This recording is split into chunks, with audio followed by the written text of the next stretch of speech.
Girl, are you sitting there thinking, is menopause responsible for everything happening to my body right now? Because if you're dealing with dryness down there, you may have blamed it all on menopause. But come here, because there may be something else adding to the problem. One of the medications you take every day could be contributing to that dryness too. And I'm not talking about some rare medication you've never heard of. I'm talking about things women take all the time for allergies, depression, birth control, and even certain cancer treatments. So if you've been wondering why down there suddenly feels drier, more sensitive, or just different than it used to, I want you to think beyond hormones for a minute. Because sometimes more than one thing is going on at the same time. And before we go any further, I need to be very clear. Do not stop taking prescription medication because of this video. This is about helping you connect the dots so you can ask better questions. That's it. So let's talk about it.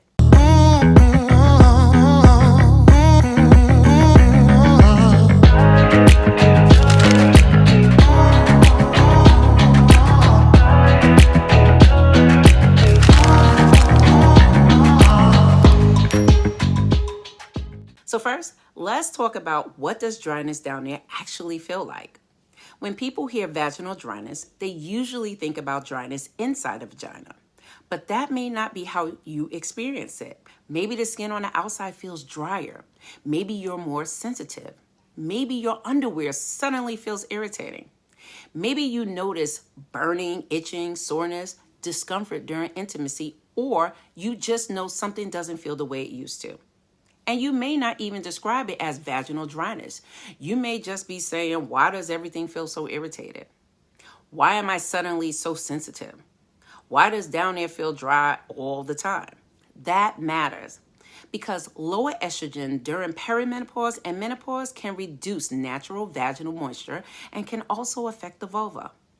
So yes, hormones may absolutely be part of what you're experiencing, but they may not be the whole story. So let's talk about why this gets so confusing after 40. This is where things can get a little tricky. As we move through perimenopause and menopause, estrogen starts changing. And estrogen plays an important role in vaginal moisture and comfort. We talk about this a lot here. So when those levels start dropping, dryness can become more common. Now imagine that is already happening. And then you're also taking medication that can contribute to dryness. Now you've got two things working against you. That's why I don't want you assuming every single change down there is automatically just menopause. Sometimes the better question is, what else changed? Did you start a new medication? Did the dosage change? Did you start taking something over the counter every day that you weren't taking before? That timing can give you clues. Okay, so this first one might surprise you. Do you take allergy medicine regularly? Maybe your nose is running, your eyes are watering, you're sneezing. So you take something to dry all of that up.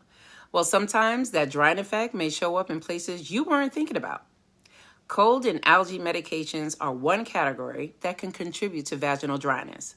So if you take them often and you notice a change, that is something worth paying attention to.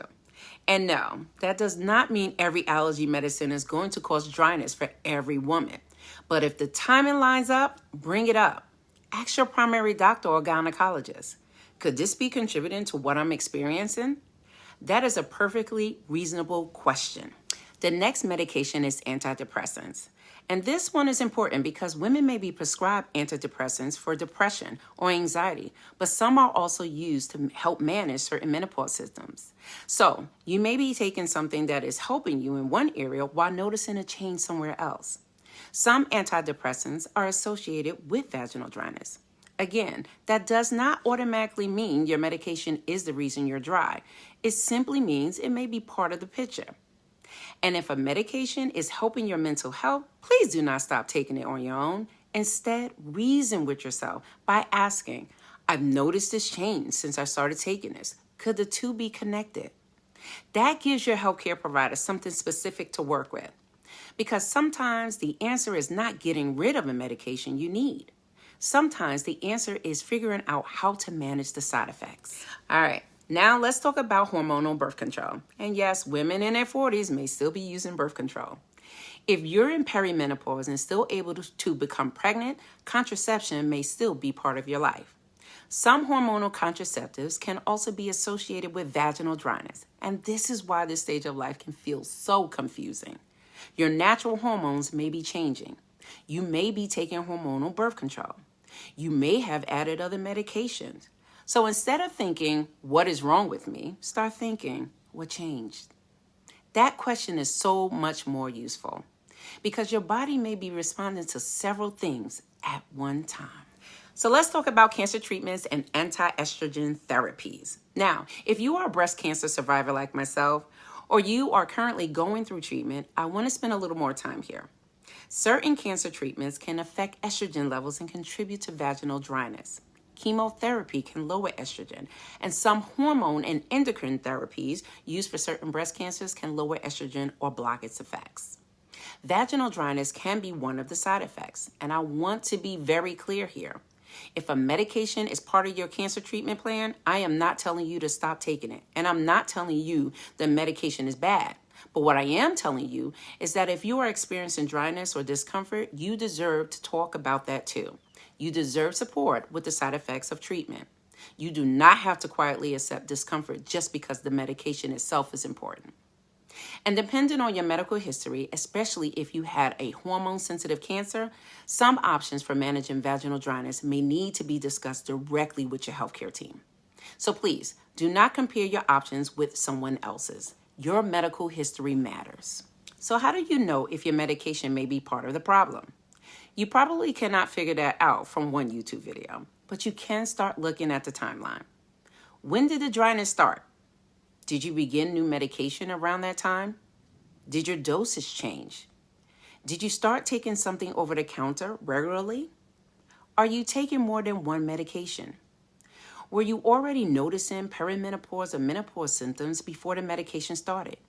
Write it down. Make a list of everything you take, not just prescriptions. Include the over-the-counter medications too. Then take that list to your doctor and ask, could any of these medications be contributing to the dryness I'm experiencing? That is how you investigate this safely. Not by stopping things on your own, not by guessing, not by assuming. Just start asking better questions. Okay, so I know you asked me, what can you do about vaginal dryness? The first thing is not to ignore symptoms that keep happening. If there's dryness, burning, itching, pain, unusual bleeding, urinary symptoms, or other changes that are getting worse, talk to your doctor. You want to know exactly what you're dealing with. Do not assume everything is menopause, and don't assume everything is your medication either. There are different ways vaginal dryness may be managed depending on your symptoms and your health history. That may include vaginal moisturizers, lubricants, or other options your doctor recommends. But while you are figuring out what is happening internally, I also want you to pay attention to what you are doing externally. Because if you are already feeling dry or sensitive, this is not the time to be using harsh cleansers, scrubbing aggressively, or using heavily fragranced products, or even douching. Your vagina does not need to be clean internally, but the vulva still needs thoughtful care. So how does down there skincare fit in all of this? And this is exactly why I talk so much about your cleansing routine. A cleanser is not going to treat vaginal dryness caused by menopause or medication. That is not what I'm saying here. But if the skin on the outside already feels dry or sensitive, you do not want your cleansing routine leaving it feeling even more stressed. The Down There Skincare Intimate Cleansing Bar was formulated specifically for external intimate skin. It creates a light, gentle lather and cleanses without that harsh strip feeling.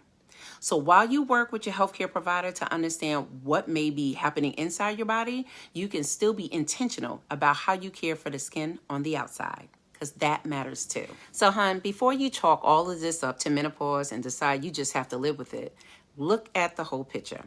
When did the dryness start? What changed around that time? Did you start a medication? Did the dosage change? Did you start taking something new over the counter? Take that information with you and ask questions. Because sometimes the answer is not that nothing works. Sometimes it's because nobody helped you connect the dots before. And that is exactly why we have these conversations. If any of these medications surprise you, let me know in the comments below. And if you are navigating intimate skin changes during perimenopause, menopause, or beyond, make sure you subscribe because we are going to keep talking about these things women should have been told a long time ago. This is Down There Skincare. And remember, taking care of down there is part of taking care of you.